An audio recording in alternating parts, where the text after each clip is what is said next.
How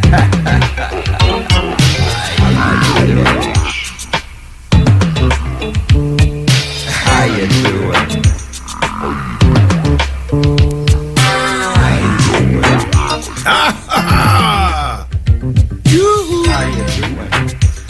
Hey, Joe Walsh here, 88.5 FM. How you doing? Two ways of saying that, depending on what part of the country you're from. One is, well, howdy to you. And the other one is, hey, how you doing? Either one works, I reckon. Here's my take on the debate, okay? I thought the weakest link was the moderator.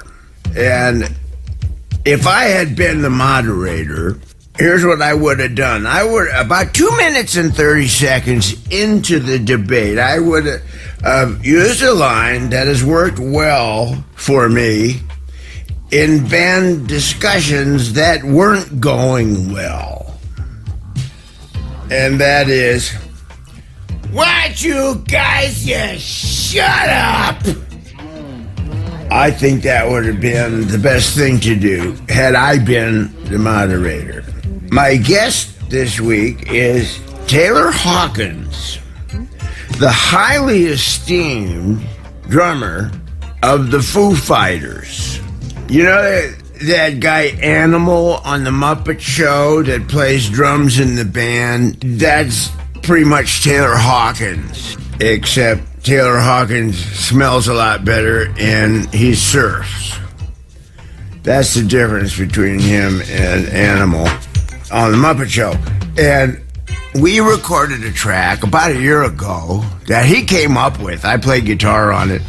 And we're going to discuss that after the show, 8 o'clock, plus minus. We'll play our hangout, because he's a hoot to hang out with. And we had a good time. So, Taylor Hawkins and me figuring out the universe, starting at 8 o'clock tonight. And until then, plus minus 2 hours of music brought to you by me. Hope you like it. Welcome to the show. Turn off the TV. Even if you're not listening, turn off the TV. You'll feel better about everything. 88.5 FM. Here we go. Just ask Joe. This question is from James C.G. Duran from London, England. Hi, Joe. How difficult was it to photograph the cover, but for seriously folks? Did you have to hold your breath? This was the first album I bought. I am on my second copy, as I wore out the first. This album still sounds fresh today. Your album cover artwork has always been very unique, from underwater to tanks to the smoker. Next question, what inspired you to write down On the Farm? On There Goes the Neighborhood, a great song with great lyrics telling the story of the animals having a great big wingding. Had you been reading George Orwell? Thanks, James. Hey, James, how you doing? Thanks for the question. If you're not sure what James is asking, on my album, But Seriously, Folks, the front cover is a picture of me underwater. And that was done at the Coconut Grove Hotel in Miami in their pool. And yes, James, I was holding my breath, but behind me on the chair, there was a diver's tank strapped to it that got airbrushed out in the final picture. There were 2 attempts to actually take the picture. The first one, we learned what not to do. And the second attempt, we got little fish hooks and clear fishing line and suspended all of the objects that are floating in the water. So they were actually held in place. And that worked a lot better than the first time where objects were floating around at random, pretty much heading for the surface. That didn't work very good. And I hope that answered that question. Now, on There Goes the Neighborhood, there's a song called Down on the Farm, and I had a visual of my grandparents' farm when I was a kid, and I would stand in the barnyard and watch the animals, and they were looking at me, and there was not a lot going on, and I thought, this can't be all there is for these animals. Maybe they talk about stuff when no humans are there, or maybe on a 3-day weekend, they party. So I humanized the animals and wrote a song called Down on the Farm. It is about an epic party that they have, which may or may not have happened. So that's how I came about writing that song. And yes, it kind of is George Orwellian. I probably read Animal Farm at some point in my life. That was an influence to the song also. Speaking of which, let's listen to it now. Down on the Farm. Just ask Joe. His next question is from Kevin Avery of Tarzana, California. Hi, Joe. I would like your comments on different tunings. Have you used a variety? What did different other than standard tunings allow you to achieve in making music? How often did you change tunings? And are tuning changes one of the reasons that performers are handed different guitars during concerts? Also, once tuning changes are made, how does that affect the fingering for various chords?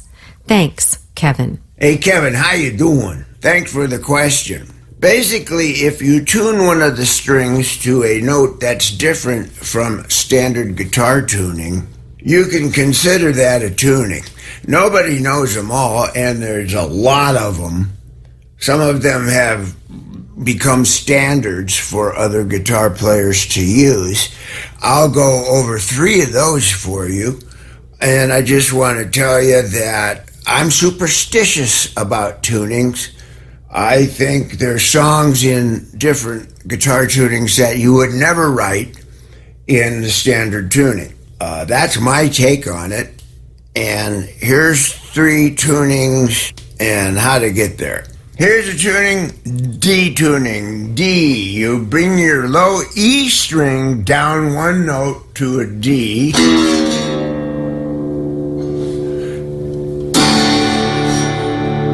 And you play in the key of D. Here's Dear Prudence by the Beatles. This is an example of D tuning.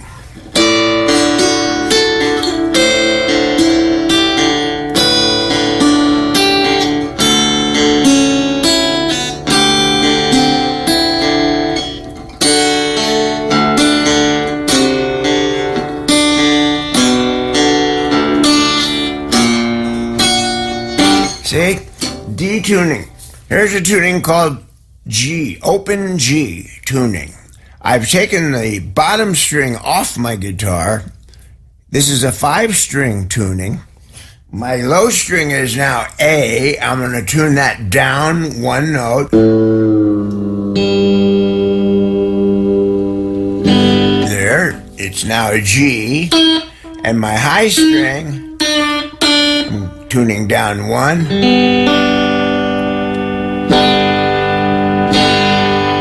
There you go. Now, the result is a chord, and this is Keith Richards' favorite tuning, and here's why.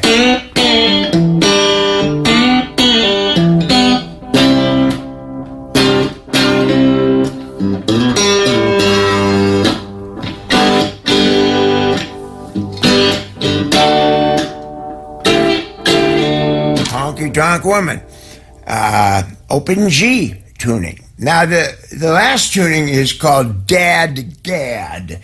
That's because you tune the guitar to D-A-D, G-A-D.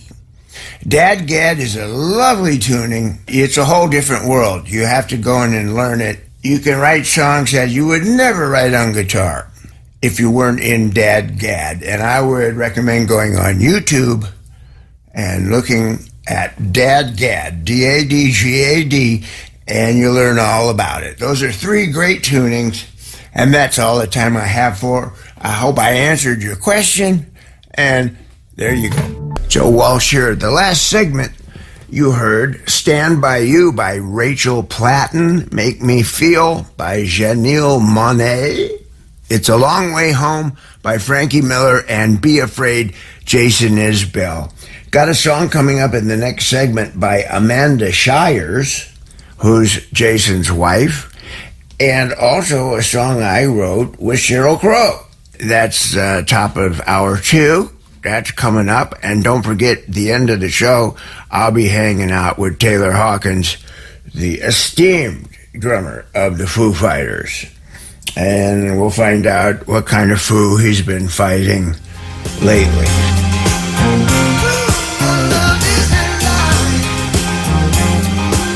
That was Love Is Alive. I haven't heard that in a long time. Gary Wright. He might even be listening. Hey, Gary, how you doing? Joe Walsh here. Here's a song called Still the Good Old Days. Sheryl Crow and I wrote it and performed it. She sings like an angel, and she's a great musician. And then we'll have some classic Marvin Gaye, and then a new song called The Problem by Amanda Shires, who is Jason Isbell's wife. And it's about women's rights, regardless how you feel about that topic. I think it's a brilliant song.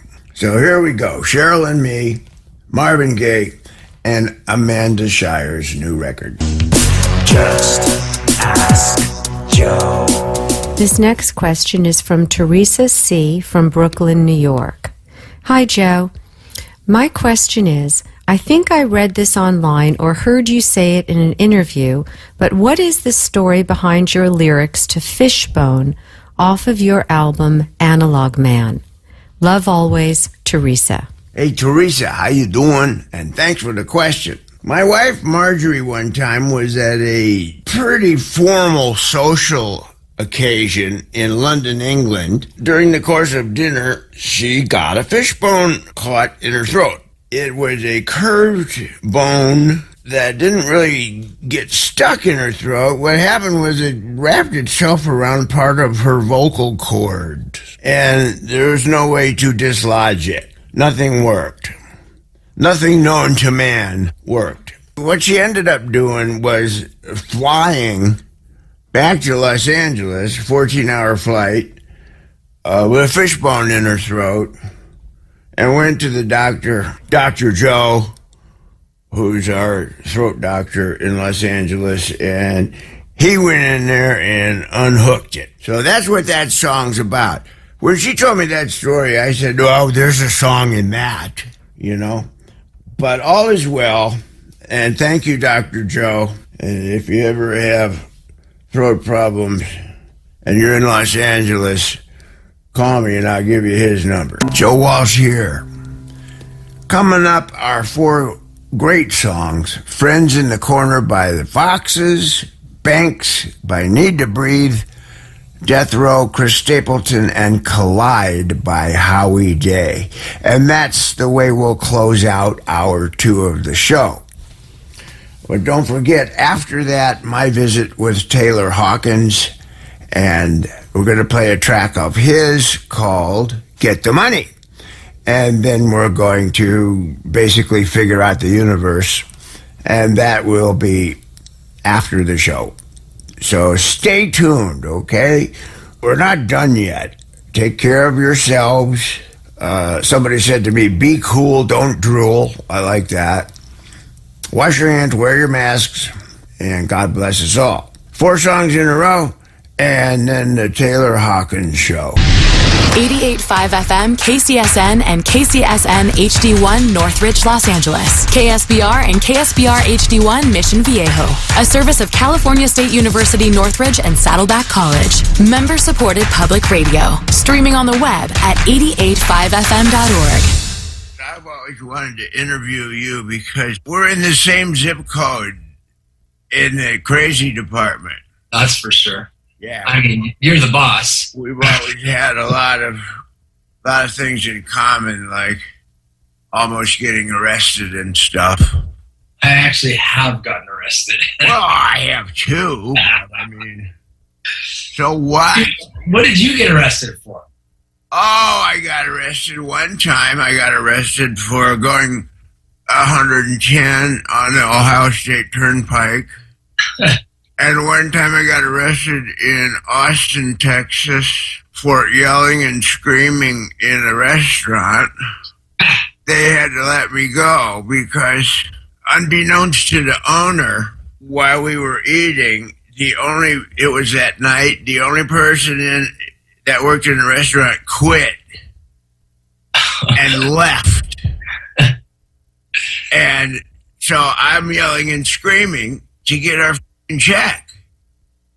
And there's nobody in the restaurant. The owner was upstairs in his office. So I'm walking around in the kitchen going, hey! And so the owner called the police. And they came and got me for disorderly contact until the people I was eating dinner with told the owner that. So you didn't have to spend the night in jail that night? Oh, no, they let me out. Let's talk about get the money. Well, that's you, Barry. Yeah, now, I told you that I got to see B.B. King maybe 3 months before he passed. Right. And we had a great visit and reminisced about a lot of stuff. And I asked him for the secret words of advice. Right. Of longevity, because he showed us all the way, the way to do it. And he just said, get your money, Joe. All you got to do is get the money and play your guitar. And I told you that story. Yeah, I was on tour whining because we were, you've seen the Foo Fighters. It's like getting in the ring, kind of, with like, 5 pit bulls for 3 hours. And the way I play drums, as you know, is like kind of getting in a fight. Yeah, exactly. That's what it is. Yeah. And, 3-hour shows, I was getting worn out. I was getting tired. I was getting road rot, as you know, and missing the kids and all that kind of stuff. And I kind of whined to you about that one day on the phone, and you told me the story of B.B. King, and then you kind of also said, get the money. Yeah, pretty much. In so many words. Yeah, and you're so right. And yeah, that was my take on it. That was great because I make all these big deals, and I introduce all these dramas into getting along with whatever band I'm in, and oh, poor me. Yeah. I just try and make myself the victim of whatever's going on. And BB summed it all up, man. Get the money. Yeah. You're so... well, it's funny. I was talking to Stuart Copeland once, the drummer. I'm not trying to drop names. You said B.B. King, so I'm going to say Stuart Copeland. Yeah, good. Kind of like the B.B. King of drumming for me.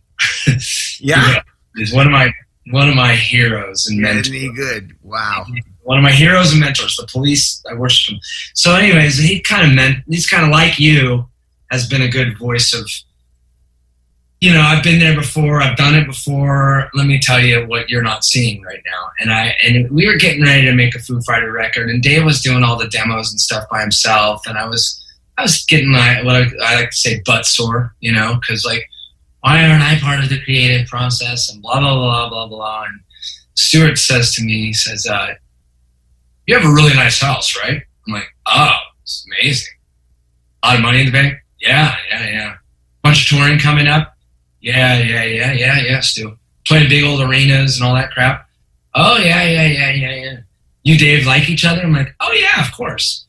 And he goes, yeah, I wish I could have had this conversation with myself back when I was 20, whatever, and I thought I should be writing half the songs for the Police.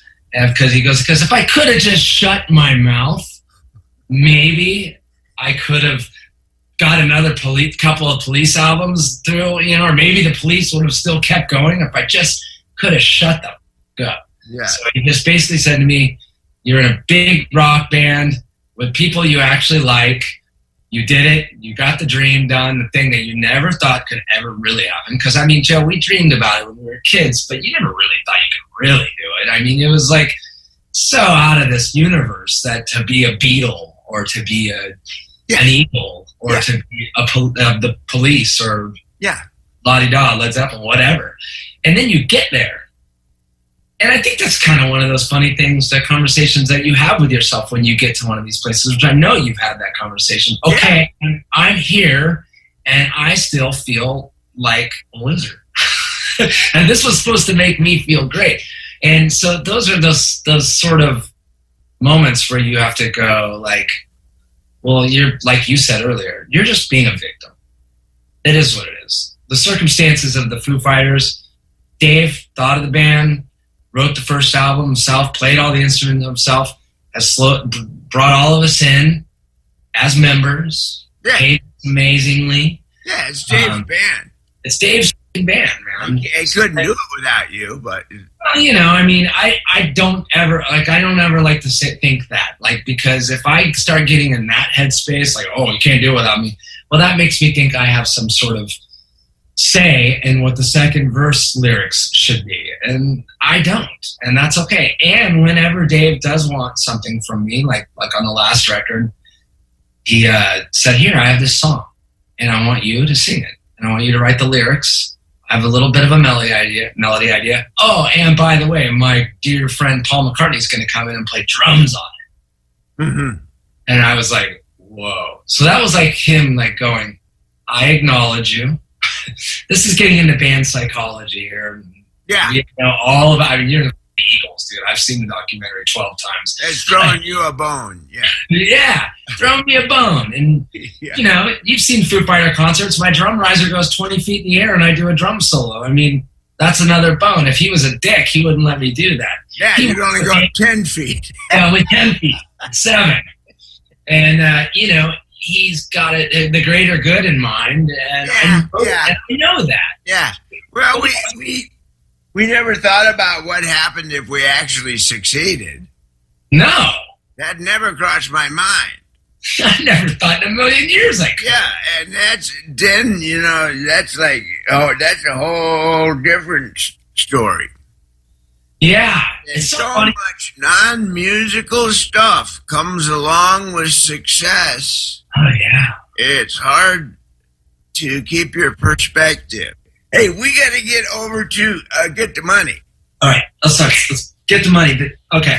All right, so I told you about Get the Money, and you thought that was pretty cool. You decided you were going to write a song about it. I kind of had this sort of reggae thing, and I had a melody, but then as soon as you said Get the Money, and I was on tour with nothing to do, and so I always buy a crappy 3/4 steel guitar at the beginning of every leg of every tour, and because they're easy to carry around, and I don't care if they get beat up. Yep. And you just, you know, and you said, had that conversation with me, and the whole song is basically about a spoiled rock star getting paid millions of dollars, complaining about being on the road. So it's like, it's from two parts. It's the spoiled rock star, but it's this guy saying, it's you basically saying, you think you got lots of problems. You know, you don't have any problems, actually. Yeah. You're being a victim. You're being a wussy. Now just shut up, go do the concert, and get paid. Yeah. And do the thing that you love to do. And, you know, and that's what the song's about. And then it's very autobiographical, and I took bits and pieces of things you said and things I complained about and things I've seen other bandmates complain about. And just like, you know, you don't know how good you got it, pal. And then, so I finished the basic track for that, and I'm begging you to come play on it. Finally, I get you. But before that, happened, before you did your guitars on it, your old friend from Kent State, I had somehow become acquainted with through one of the background singers in the Foo Fighters, because I was telling her I was making this record and I wanted to have some girls sing on it and do duets and blah, blah, blah. And I had the dream of doing a song with Olivia Newton-John because I was in love with her when I was 10 years old and all these things. And she said, well, you know, I'm friends with Chrissy Hine. This girl, Barbara, that sings background with the Foo Fighters. Great lady, great gal. And she played drums, actually. She's a great jazz drummer, and she played drums for Chrissy on one of her solo tours. Chrissy Hine of the Pretenders, who was a James Gang fan when she was still just in college and you guys were a college band. Yeah. And that's just a crazy whole other story. I don't know if you've ever talked about that on your radio show, but so I reached out to Chrissy Hine. I thought for sure she would say, "Who the fuck are you?" No. She usually does. As she usually would. And I couldn't blame her. It's the drummer of the Foo Fighters asking her to play on his solo record.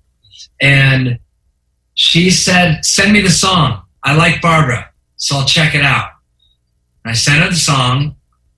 And she goes, "Okay, I'll do it." And I said, "Well, do you like it?" And she says, "It's pretty juvenile, but I'll do it." Yeah, that's Chrissy. You bet. Oh my God, man. You bet. And dude, so I texted her the lyrics because she rented a studio in London, which I told her I would pay for, which I did. And but she rented a studio, and I texted her the lyrics. And you know they're in London, so they're 8 hours ahead of us here. So I wake up in the morning, and to get the kids ready for school, 6, 7 in the morning, and I look at my phone, and it's Chrissy. She sent me like 3 texts. "This is unprofessional. I don't work like this. What the fuck are you doing? I'm sitting in a studio right now, and I don't have the lyrics." And I'm like, I thought I texted them to you. I thought I did, and I'm looking, and I did text them to her. Mm-hmm. But got a pad of paper and a Sharpie, and I wrote out the lyrics and took photos on my phone and sent them to her. Mm-hmm. And then she did it. And God, I had her on it, and I have her. I have me, Duff McKagan playing bass of Guns N' Roses. And then I sent it to you, and I just thought, well, this is an amazing thing, because I just couldn't believe that you guys never played music together over the last 35 years. No, we never got around to that. Once you're busy, it's hard to. I got to get back to you sending me. Okay, sorry. I digress. Get your money. And you want me to play guitar on it, and you were all excited. And, but it was about 2 minutes of reggae. Yep. And it was like that got, I don't know what happened to that, but all of a sudden it was this other song. It's a freak out, man. Yeah. And you said, yeah. It's a freak out. Yeah, and you said, yeah, it's a freak out. And I said, well, what do you want me to do there? And you said, do anything you want. Yeah. Well, this is beauty. You said, I don't shred. I'm not a shredder. Yeah, I said you said, call Luke at there if you want that. It's too damn fast. I can't play that fast. and I couldn't tell you no. And say, you know, because I really wanted to do it. So, I love what you did. It's amazing. Yeah.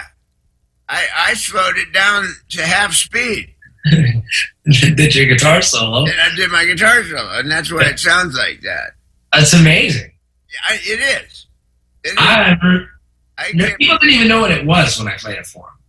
Yeah. They weren't even sure it was a guitar. Yeah. Folks at home, basically I gave Joe a song. Of course, at the end it becomes a spaz out, punk rock, spaz, psychedelic freak out. And Joe says, I don't play like Eddie Van Halen, sorry, but here you go. So he slowed the tape down half speed, did his solo, and then sped it back up. And then it sounded like a swarm of bees killing a goat. Yeah, I wouldn't describe that way, but that's pretty close. I love it. It's almost too fast to play at half speed. How crazy you are. Anyway, so we did that song, and then I never heard Chrissy Hines on it until it was done. Yeah. And you sent it to me, and you said, what do you think? And I said, well, I don't know. I'm going to have to get used to this for a couple of days before I can even tell you what I think. I don't know if it's any good or not. And I decided that it was, yeah, it's great. Well, dude, it's you great. Think it's great. I'll take it.